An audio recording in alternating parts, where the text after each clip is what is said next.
Hi LEGO fans! After the epic 9-hour build that was Ninjago City, I decided it was time to tackle something a little less ambitious. So today we're going to unbox, speed build and review another one of the new 2017 Ninjago movie sets. This is set number 70612, the Green Ninja Mech Dragon with 544 pieces. This set retails for $49.99 US and comes with 4 minifigures. The Green Ninja, aka Lloyd, Master Wu, Garmadon, and Charlie from the Shark Army. This is definitely a super cool looking set and I can't wait to rip it open.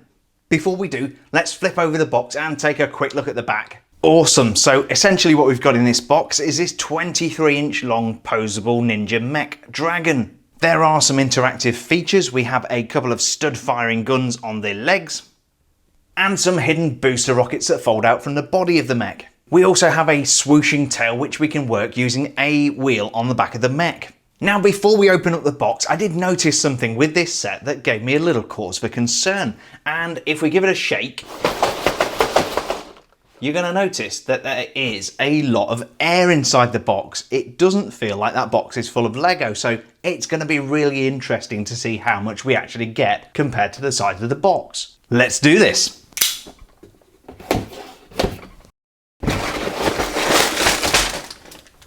Before we lay this out, I thought it would be cool to put the Lego on top of the box so you could see what you actually get inside compared to the size of the box.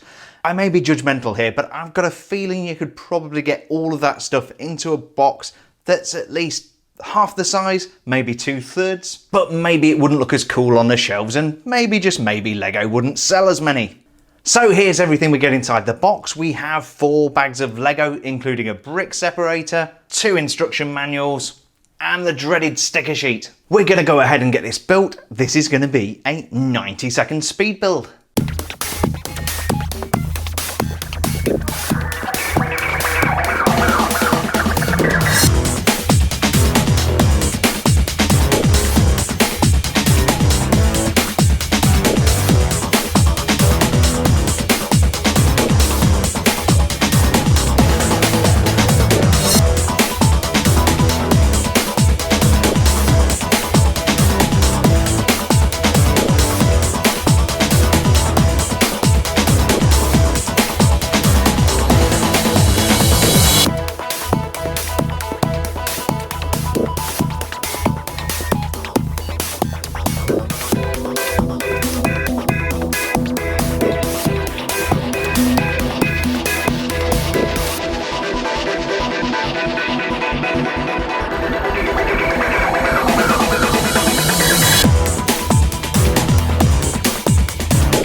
And here's the completed build. This took just under 1 hour to put together. And first impressions are very positive. This is an awesome looking mech dragon. It's big enough to make an impressive display piece, but also sturdy so that you can actually play with it. There's loads of really cool detailing on this set, so let's get in a little bit closer and take a look. The head of the mech is very impressive and comes with a surprising number of elements. And of course the jaw is opening so that we can see his tongue. I really like the way Lego have used this filigree element here to create the whiskers and these golden bananas underneath the eyes. The neck is on a hinge so that you can move the head from side to side. And there's a seat on top of the mech and some controls for Lloyd, aka the Green Ninja, to operate the mech.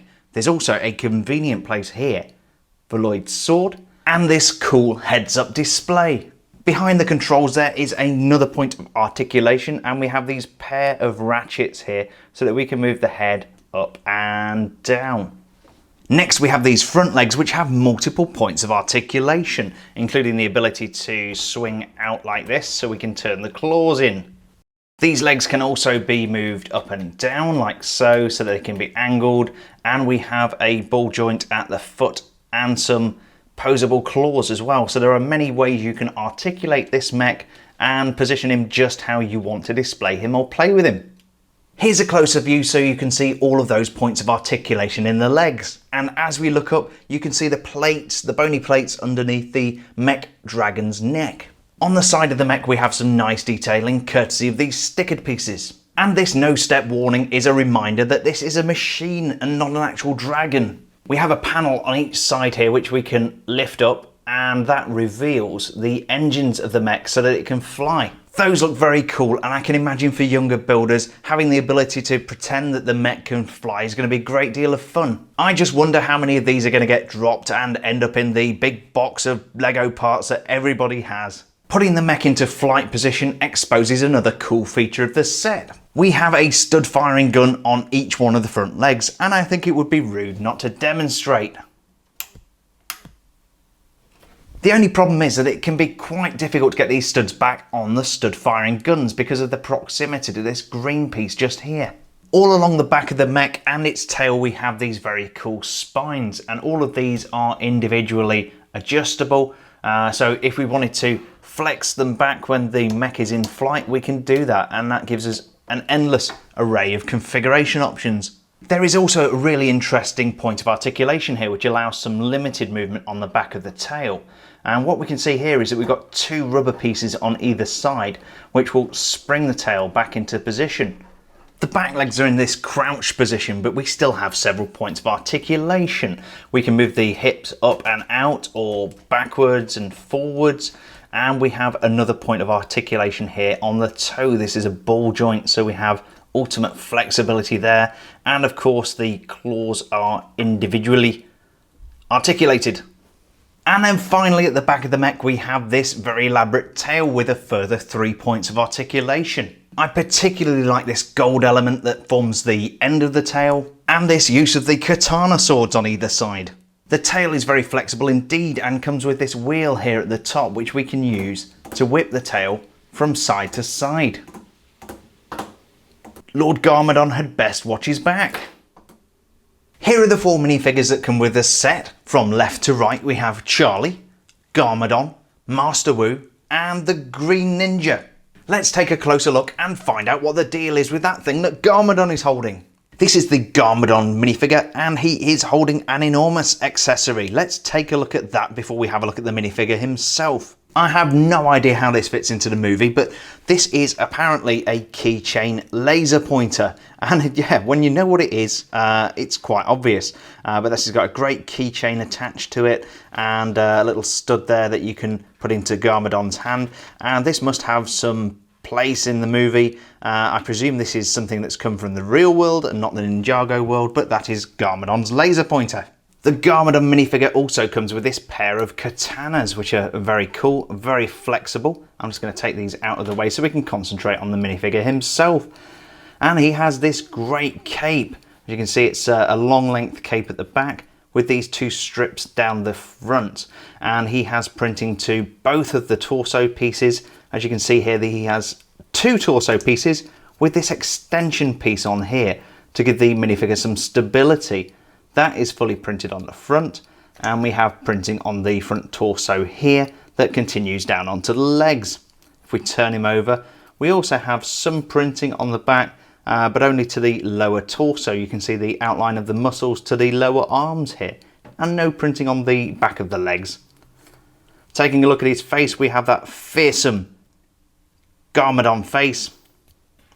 And let's see if we got anything on the back. No, he is completely blank on the back there. But he has this fantastic ceremonial headpiece, and that is very cool.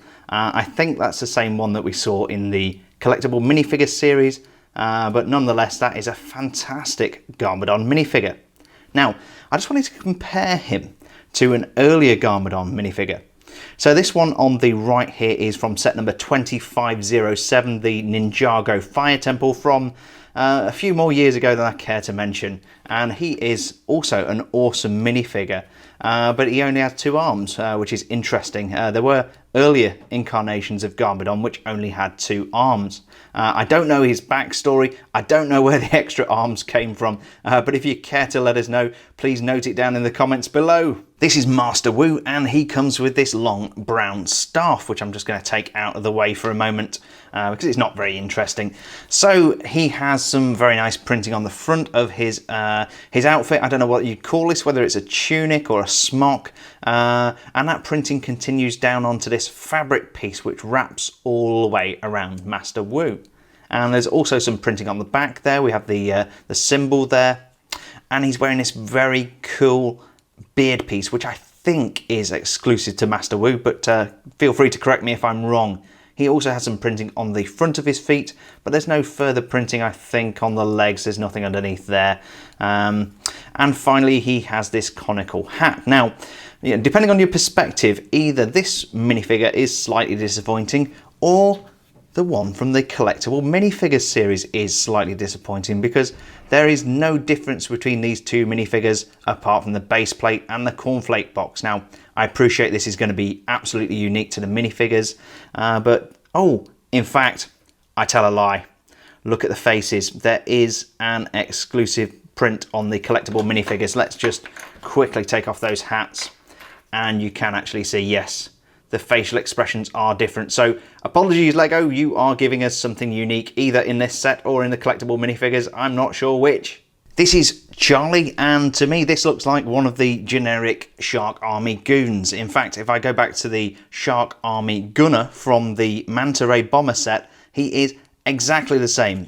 In fact, absolutely, completely exactly the same. The only difference here is that the Shark Army gunner on the left has a slightly different fish weapon with this drill element on the top instead of this arrow. So yeah, I'm not sure who Charlie is, but Charlie is being reused throughout the series. And finally, we have the Green Ninja, aka Lloyd, or Lloyd, as Garmadon calls him, which I think is awesome. He comes with this large sword, and I really like the tassel piece that's on the end here. That is a very cool element, and we see this a few times in amongst the Ninjago movie sets.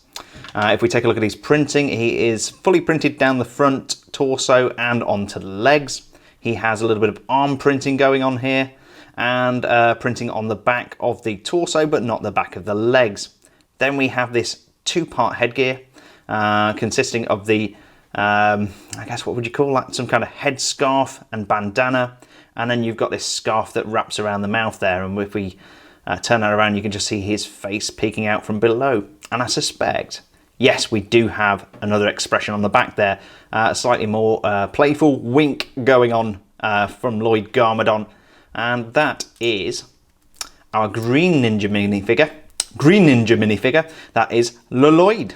So that was set number 70612, the Green Ninja Mech Dragon from the Ninjago movie. I hope you enjoyed this unboxing, speed build and review video today. If you did, please don't forget to hit the like button down below. And check out my other reviews of the Ninjago movie Lego sets, including the phenomenal 4,867 piece Ninjago City. We release 2 new Lego review videos every week, so don't forget to hit that subscribe button to stay up to date. Thanks a million for joining us today, stay safe, and we'll see you on the next build video.